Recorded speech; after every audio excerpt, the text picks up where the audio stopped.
अभी आज के डेट में मोदी अच्छा काम कर रहा, क्यों नहीं कर रहा काम? देश को मजबूत करते क्या चाहिए? 2024 में मोदी ही आएगा दोबारा भी, ये नोट कर लीजिए। दोबारा काम अच्छा किया, उसको लोग लाइक कर रहे हैं आज भी। नमस्कार साथियों, कर्नाटक में मतदान की समाप्ति हो चुकी है। अब हर किसी के नजर चुनावों के परिणामों पर है। आखिर 13 मई को क्या नतीजे आएंगे?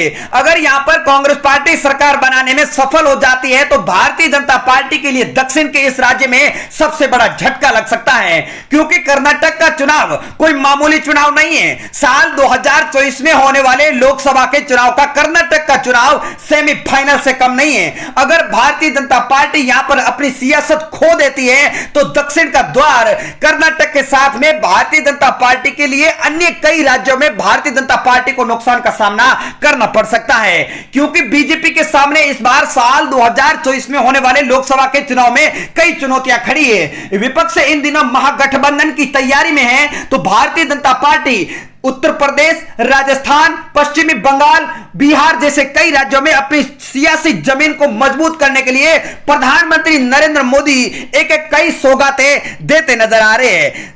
साथियों, हम आपको बता देते हैं कि कर्नाटक के चुनाव में अगर भारतीय जनता पार्टी की हार हो जाती है तो अन्य राज्यों में बीजेपी के लिए साल 2024 के लोकसभा के चुनाव के लिए कितना असर पड़ सकता है, हम एक एक राज्य का ओपिनियन पोल आप लोगों के सामने रखने वाले हैं, तो आप बने रहे वीडियो के एंड तक। कर्नाटक के चुनावों की समाप्ति के बाद एग्जिट पोल के अनुमान टीवी स्क्रीन पर इन दिनों चमकते नजर आ रहे हैं। लोगों के मन में कई सवाल है। दक्षिण के इस राज्य में अंतिम परिणाम अगले साल के लोकसभा के चुनाव पर असर डालने वाले हैं। अधिकांश एग्जिट पोल के अनुसार कांग्रेस पार्टी यहां पर सरकार बनाती हुई बताई जा रही है। भारतीय जनता पार्टी के पास मौजूदा एकमात्र दक्षिण के राज्य को अगर खो देती है तो भाजपा के लिए झटके से कम नहीं है। हम आपको बता देते हैं कि लोकसभा के चुनाव में 28 सदस्यों को कर्नाटक भेजता है। राज्य को खोना बीजेपी के लिए सबसे बड़ा झटका है और कांग्रेस से परे अपने चुनावी पद चिन्ह का विस्तार करने की उसकी योजना है। कर्नाटक को हारने से भारतीय जनता पार्टी के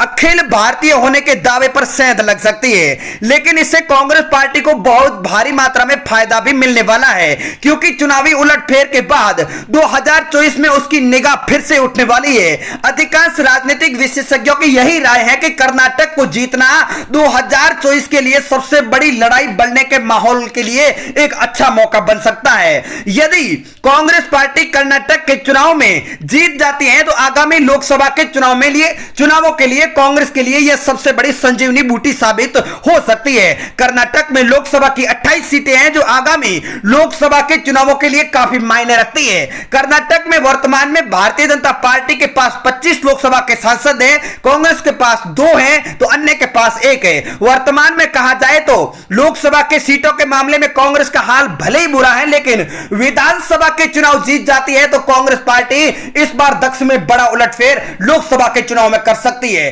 तो साथियों, कर्नाटक के चुनावों के बाद देश के कई उस राज्यों का ओपिनियन पोल लोकसभा के चुनावों का आ चुका है, जिसमें कौन से राज्य में किस पार्टी को बढ़त मिल रही है, एक एक राज्य का वो ओपिनियन पोल हम आप लोगों के सामने रखने वाले हैं। तो आप बने रहे वीडियो के एंड तक। पहली बार चैनल पर विजिट किया है तो करेक्ट न्यूज यूट्यूब चैनल को सब्सक्राइब जरूर कर दें और आप अपनी राय हमें कमेंट के माध्यम से जरूर दें कि देश के अगले 5 सालों के लिए प्रधानमंत्री के रूप में कौन सा चेहरा आप देखना चाहते हैं। आप अपना नाम कमेंट करके हमें जरूर बताएं। तो लोकसभा के चुनावों की शुरुआत अगर बिहार से करें तो यहां पर 40 सीटें आती है।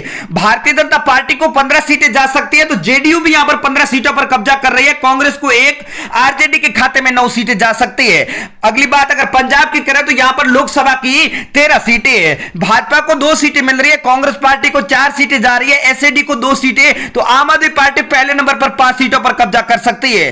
पश्चिमी बंगाल की बात करें तो जो ममता बनर्जी का सबसे बड़ा गढ़ माना जा रहा है, यहां पर टीएमसी पहले नंबर पर 26 सीटों पर कब्जा कर सकती है। भारतीय जनता पार्टी दूसरे नंबर पर 16 सीटों पर कब्जा कर सकती है। अगला राज्य हमारे सामने आ चुका है जम्मू कश्मीर, जहां पर 6 लोकसभा की सीटें आती है। भारतीय जनता पार्टी को 3 सीटें मिल रही, यानी बीजेपी यहां पर बढ़त बना रही। कांग्रेस पार्टी को 1, पीडीपी को 1 और अदर पार्टी को भी 1 सीट मिल रही है। तेलंगाना की 17 सीटों की बात करें तो भाजपा को 5 सीटें मिल सकती है, कांग्रेस पार्टी को 6 सीटें जा रही है, एआईएमआईएम को 3 सीटें, तो टीआरएस भी 3 सीटों पर कब्जा कर सकती है। उत्तराखंड उत्तराखंड की बात करें तो यहां पर 5 लोकसभा की सीटें हैं। यहां पर Bharatiya Janata party clean sweep करती हुई बताई जा रही है। 5 सीटों पर बीजेपी को प्रचंड जीत मिल रही है। अगली बात अगर हरियाणा की करें तो यहां पर 10 लोकसभा की सीटें हैं। यहां पर भी भारतीय जनता पार्टी पहले नंबर पर 6 सीटों पर कब्जा कर सकती है। कांग्रेस पार्टी के खाते में 4 सीटें जा रही है। अगली बात अगर केरल की करें तो यहां पर 20 लोकसभा की सीटें हैं। यहां पर कांग्रेस पार्टी पहले नंबर पर 10 सीटों पर कब्जा कर रही है। भारतीय जनता पार्टी को मात्र 2 सीटें मिल सकती है